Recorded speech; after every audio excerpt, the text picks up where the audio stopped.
Os pontos de maior discussão do projeto foram justamente aquele que diz respeito à participação do Ministério Público Federal no acordo de leniência. Esse ficou, depois de um longo processo de negociação, de algumas reuniões conosco, com a relatoria e entre si, bilateral entre o Banco Central e o Ministério Público, ficou o texto que foi adotado, que é um texto que deixa explícito o caráter de infração administrativa no Banco Central, ou seja, o Banco Central pode estabelecer, fazer o acordo de leniência quando se trata unicamente de infrações administrativas. Isso ficou bastante claro no texto.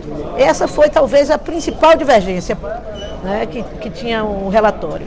A segunda foram as questões dos fundos, que nós tivemos um posicionamento discordante desde o início, mas sabíamos que a medida provisória vinha com esse texto, então o governo tinha número para voltar ao texto anterior. O esforço que fizemos de acolher algumas das emendas, uma boa parte parcialmente das emendas. Houve emendas que feriram muito o texto, o mérito do texto propriamente dito, que vinha o núcleo do texto, que vinha no sentido de uma modificação muito grande, seria, portanto, um jabuti grande a aceitar, né? E outras questões que foram secundárias e que foram incorporadas ao texto. A outra discussão que nós acolhemos e que foi derrubado foi a emenda 51, que dizia respeito à nomenclatura de analista para auditor do Banco Central, que é uma luta sindical que nós achávamos que era correto que pudesse ser incorporada, até porque o próprio Banco Central reconhecia que com as mudanças feitas houve também mudanças de função que teria digamos assim, toda a lógica que essa nomenclatura pudesse ser modificada. Não tinha nenhum impacto financeiro também, a médio e curto prazo.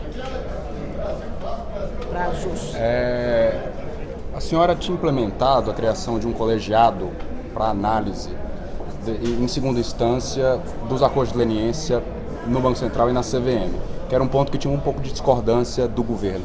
Chegou a um consenso com o Banco Central e com a CVM em relação a isso, e por isso que não teve apresentação de emenda de destaque nesses pontos? Todos esses pontos foram mais ou menos acordados. O Banco Central também compreendia que não era possível passar uma medida provisória sem que nenhuma mudança pudesse ser feita, né? Nós modificamos também no termo de compromisso, fizemos algumas mais exigências, eles voltaram, nos pediram, argumentaram que isso poderia trazer dificuldade, e nós, juntamente com a consultoria, fomos cedendo naquilo que considerávamos que era possível ceder. Finalmente o governo fez o acolhimento de uma emenda que nós não tínhamos acolhido, que era a emenda 50, que tratava dos procuradores do Banco Central, mas que na medida em que o Banco Central concorde, o governo concorde, nós também não tínhamos nada nesse sentido a colocar impedimento. E passou por votação, então... Já houve alguma coisa? Senador, o texto que a senhora apresentou traz uma mudança importante sobre a natureza do termo de compromisso após a assinatura dele. Anteriormente, a MP previa que em alguns casos poderia ser mantido sigilo ad eterno, de alguns casos. A senhora mudou radicalmente isso e prevê a publicidade em 5 dias. Houve muita resistência por parte do Banco Central sobre isso? Houve uma resistência inicial, né? Mas logo depois nós insistíamos que o Banco Central argumentava que sigilo, como o tal do mercado financeiro é nervoso, é sensível, é tudo que uma pessoa né? Eles humanizam o mercado impressionantemente. Então, mas nós também, por outro lado, argumentávamos que a sociedade brasileira, no momento atual, exige uma transparência de todas as ações e que a transparência tem que ser o motor principal das nossas ações em relação ao sistema financeiro e todo o resto. Nós estamos em plena convivência com os resultados de uma operação, como a Operação Lava Jato. Então, não caberia nós perdermos esta oportunidade para dar efetivamente transparência a essas ações, e eles concordaram finalmente. E aí os 5 dias é um prazo que o Banco Central considera razoável. Para reduzir esse nervosismo. Esse nervosismo, as pessoas se acalmarem, tomarem um pouco de Lexotan e poderem... Já teve alguma conversa inicial sobre prazo para ir, para voltar?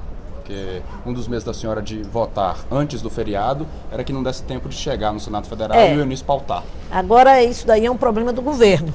Mas não teve nenhuma conversa ainda sobre isso? Não, eu falei, o Banco Central certamente vai se movimentar no sentido de fazer com que o governo aprove logo a medida provisória na Câmara para que ela tenha tempo de vir para o Senado. Do ponto de vista do Senado, o que está acordado em relação a todas as medidas provisórias e que tem sido, digamos assim, uma solicitação da Casa, é de que ela chegue aqui com pelo menos 15 dias para a sua votação, para que os senadores possam conhecer o teor da medida provisória, possam debatê-la e depois disso votar. Então, cabe, portanto, agora ao governo garantir um cronograma com a Câmara e com o Senado que permita isso. Obrigado, Lides. Bem, muito obrigado.